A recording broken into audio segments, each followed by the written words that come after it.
I was 29 years old, standing on the precipice of my dream, ready to deliver the closing argument that would solidify my reputation as Nairobi's most brilliant young lawyer. The air in the High Court was usually thick and humid, but as I began to speak, a sudden inexplicable coldness swept through the room, raising goosebumps on my arms. I gripped the railing, ignoring the momentary chill. My client, Mr. Mwandi, a powerful man whose wealth could buy silence and influence, sat behind me, his expression fixed in practiced confidence. "Your Honor," I stated, my voice echoing with absolute certainty, "the prosecution has failed to provide any evidence that connects my client, Mr. Mwangi, to the victim beyond circumstantial association.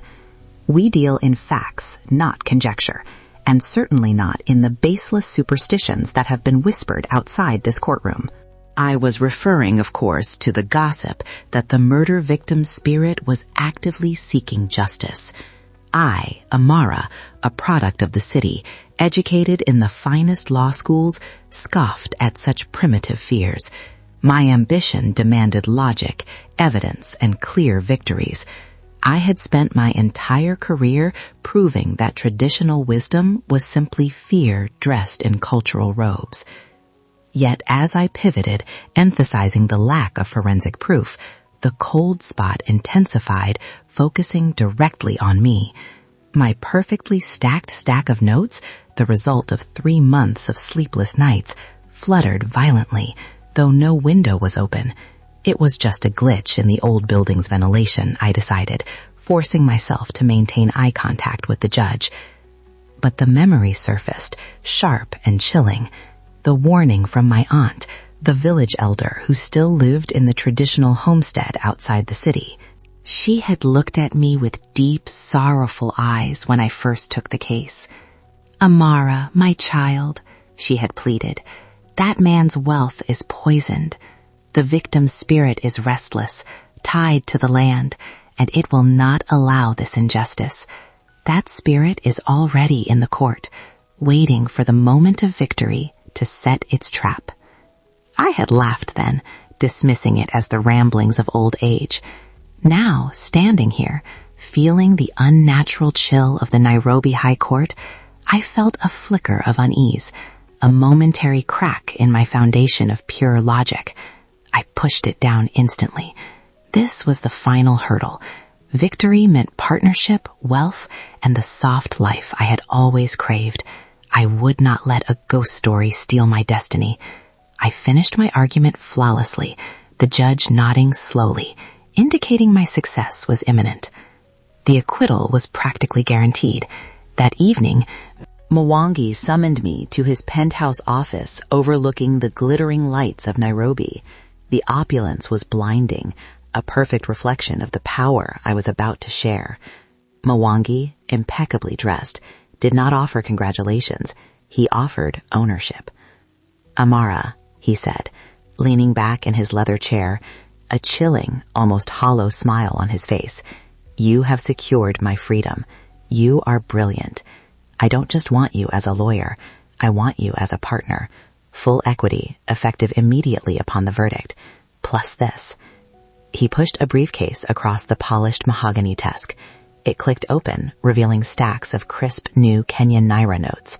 A massive financial bonus, enough to buy the property I had only dreamed of. My heart pounded, not from fear, but from the sheer intoxicating rush of validation. This was more than money. It was confirmation that my ambition was justified. He never once mentioned the victim, the dead man who had been a business rival. Mwangi talked only of future deals, future billions, and the unstoppable force we would become together. His eyes, though, were unsettlingly still, like stagnant water. Just as I was about to sign the partnership agreement, my phone buzzed incessantly. It was my aunt. I stepped onto the balcony to take the call, annoyed by the interruption. "Amara, listen to me." Her voice was frantic, laced with the urgency of someone who saw danger I couldn't perceive. "I felt the shift. The spirit is following the money now. It has attached itself to that wealth. You must drop the case. If you accept that partnership, you are accepting the spirit's claim on you too. A shadow is following the money, Amara. A shadow that seeks justice, not gold. I sighed, exasperated. Auntie, I am standing on a balcony overlooking Nairobi, about to sign a contract that makes me a millionaire. There are no shadows, only success. The case is won, legally. Please, stop talking about spirits.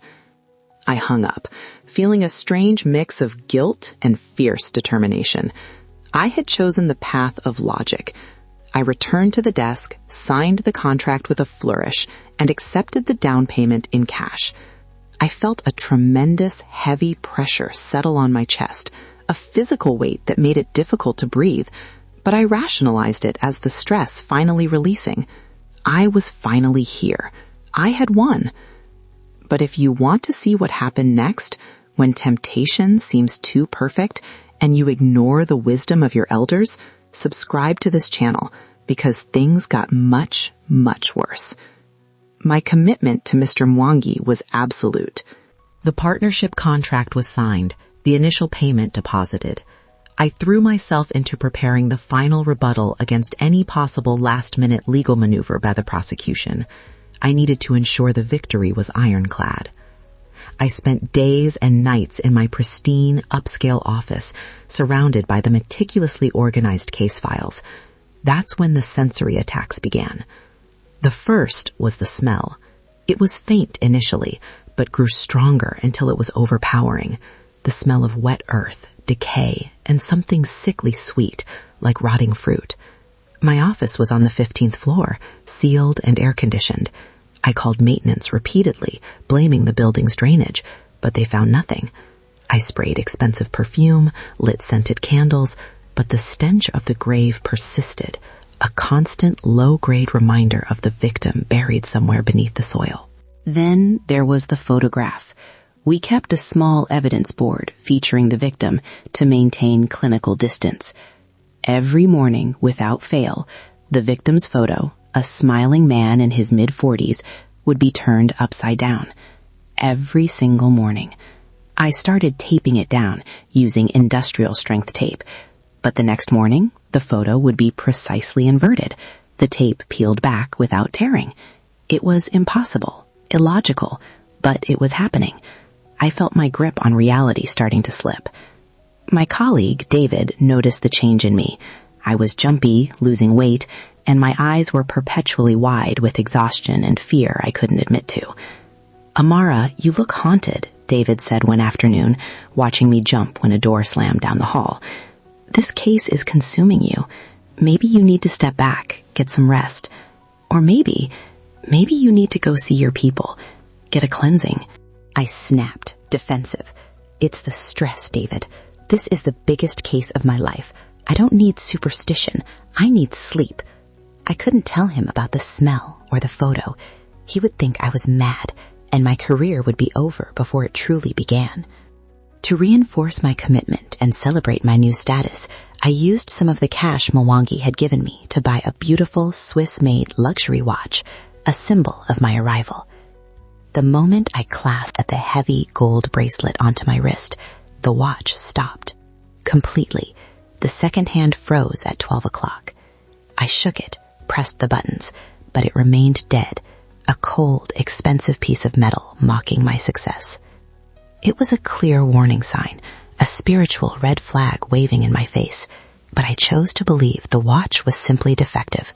I refused to let fear dictate my life. If you've ever ignored warning signs because something looked too good, hit the like button. I know I am not the only one who has been blinded by ambition. The final night before the verdict was due was the night the spiritual reality became absolutely undeniable. I was alone at home, reviewing the prosecution's closing statement, searching for any technicality I might have missed. I was focused on a critical paragraph regarding the victim's timeline, when suddenly a pool of water appeared on the document. It was cold, startlingly so, and seemed to evaporate almost instantly. But it wasn't just water. Where the liquid had been, a faint, dark crimson fingerprint remained on the crisp white paper. My blood ran cold. I stared at the mark. It was clearly defined, the size of a man's hand, and it was undeniably blood. I ran to the bathroom, scrubbing my hands, checking my nose, my mouth, no cuts, no sores. I came back, trembling, and looked closely at the print. Then I remembered the original police report. There was an unexplained mark found on the murder weapon, a mark dismissed by the defense team, including me, as contamination, because it was too faint to analyze. I pulled the report file. The description matched perfectly. The spirit had used the moisture and cold of its manifestation to leave a bloody fingerprint, a signature of the victim, directly on the legal document that was supposed to clear his killer. The terror was profound. This wasn't bad drainage or a defective watch. This was an active, intelligent entity. I called David, pretending to ask for advice on a theoretical case involving spiritual manifestations and legal culpability. Amara, stop playing games, he said, his voice serious. If you are seeing signs, you need to step away. You need a spiritual cleansing immediately. The law cannot protect you from what you are facing. But I couldn't step away. Mwangi's contract had severe penalty clauses. I was legally and financially trapped. Yet I had to know for certain. The next morning, before court, I confronted Mwangi subtly. Mr. Mwangi, I asked, trying to keep my voice steady. Is there anything at all that you haven't told me? Any loose ends? He smiled, that chilling, confident smile that never reached his eyes. Amara, my dear, the only loose end is the judge's signature. You did your job perfectly. Relax. His smugness, coupled with the bloody fingerprint still burned into my mind, solidified my deepest fear. He was guilty. But I had no legal evidence, only a spiritual manifestation that would be laughed out of court. I was caught between my career, my ambition, and a terrifying truth.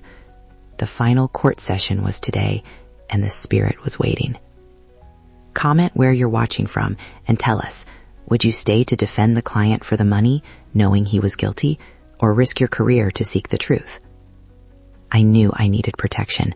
Ignoring my firm's policy and the risk of being seen, I drove late that night to my aunt's rural home outside the city.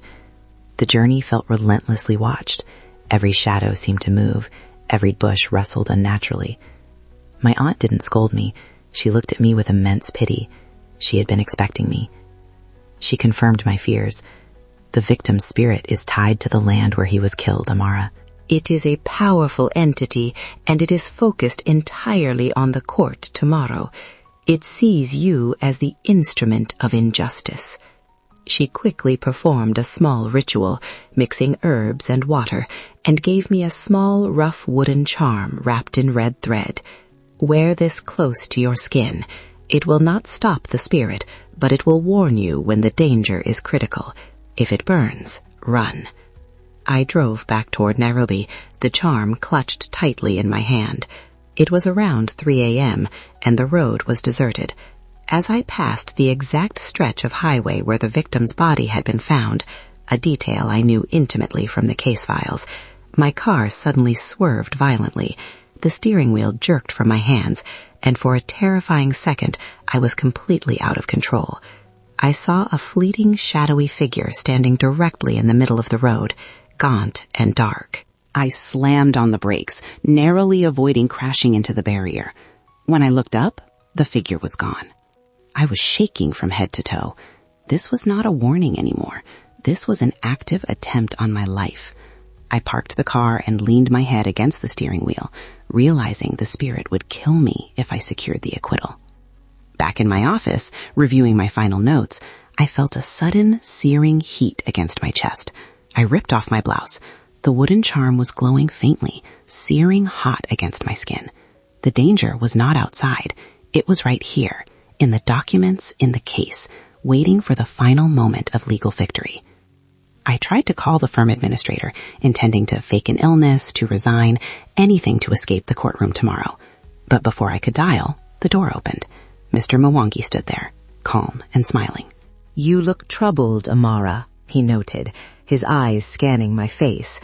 "Just a reminder, the contract you signed is ironclad.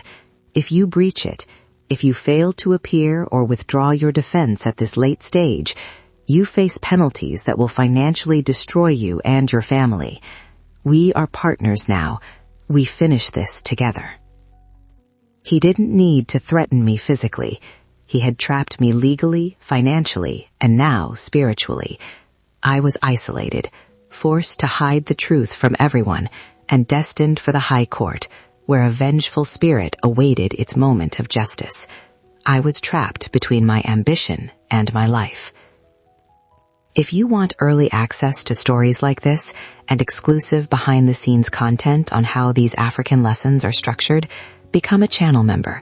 We have so much more to share with you. The final day of the trial. I walked into the Nairobi High Court feeling less like a successful lawyer and more like a sacrificial lamb. The protective charm, still warm against my skin, was my only comfort.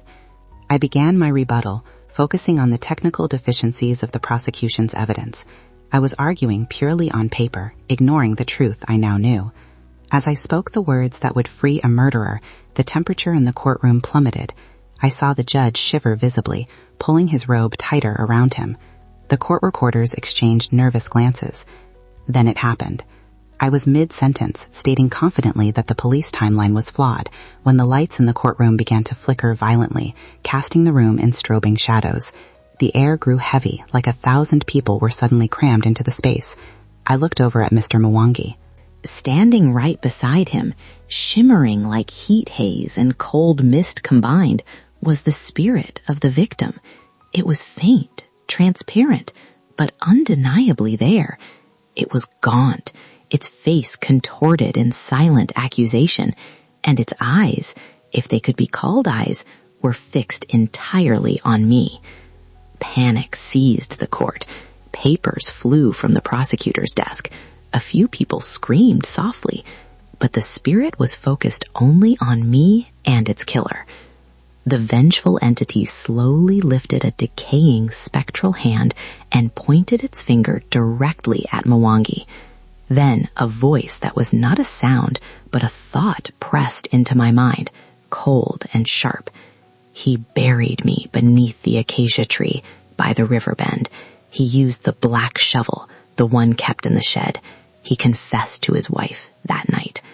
Specific details, facts only the killer and the victim would know. The spirit had given me the confession. My legal argument evaporated. My ambition, my career, my pride, it all crumbled under the weight of that terrifying, undeniable spiritual truth. I could not continue the lie. I stopped talking. The silence in the court deafening, save for the flickering lights and the heavy, cold air. I looked at the judge, my voice trembling but clear. Your Honor, I cannot proceed. The judge, clearly shaken by the atmospheric disturbance, demanded clarification. Counsel, you must continue your defense. I withdraw my defense, I whispered, then louder, letting the truth cut through the terror. I cannot secure an acquittal based on technicalities when I know, beyond any doubt, the truth that transcends evidence. I have seen the justice that this court has failed to find. I cannot proceed knowing my client is guilty of murder. Chaos erupted. Mwangi, realizing what I had done, rose from his seat, his composed mask shattering. He screamed, his face contorted in pure, terrified rage. She's lying. She's mad. She's breaking the contract. She's trying to ruin me. His panicked outburst, his immediate confession of guilt in his fear, was louder and clearer than any evidence I could have presented. The spirit, its purpose served, faded instantly, and the lights stabilized. I had sacrificed everything, my partnership, my future, my reputation, to acknowledge the truth delivered by a vengeful ghost. If these stories teach you valuable lessons about life and relationships, and you respect Amara's brave choice to choose truth over victory, please support the channel with a super thanks. Months later, the dust had settled, but the legal tremors continued. I was immediately disbarred by the Law Society of Kenya for my unprecedented, unprofessional conduct in the High Court. My firm terminated my contract, and the penalties Mwangi threatened were severe. Though the investigation into his own panicked outburst, coupled with the new evidence provided by my testimony, kept him busy fighting for his freedom, not mine. The spirit had achieved its justice. I lost the penthouse view, the luxury watch, which I threw into the Nairobi River, and the soft life I had chased so desperately. But I found something infinitely more valuable: peace. I moved back closer to my traditional roots and started working independently, focusing on legal aid for marginalized communities, cases where truth and justice mattered more than billable hours. I finally went to my aunt, not for protection, but for guidance. "You chose wisely, my daughter," she told me, holding my hands. "The law is written by men, but true justice is written by the Creator and the land itself. You learned that ambition, when it blinds you to spiritual discernment and the pursuit of truth, is a dangerous path." I realized that my skepticism, my reliance on Western logic, had made me deaf to the wisdom of my elders and the warnings of the spiritual world. I had seen the physical manifestations, the cold, the smell, the bloody prints, and denied them all because the money was too sweet. I had learned the terrifying lesson that true justice is not always found in the law books, but in listening to the voice of truth, whether it comes from an elder or a vengeful spirit. The price of success is too high if it costs you your soul. I am still a lawyer, but now I serve justice, not ambition. We have another powerful story coming your way, focusing on the danger of jealousy and family secrets. Subscribe so you don't miss it. Thank you for watching this tale of justice in Nairobi. Where are you watching from?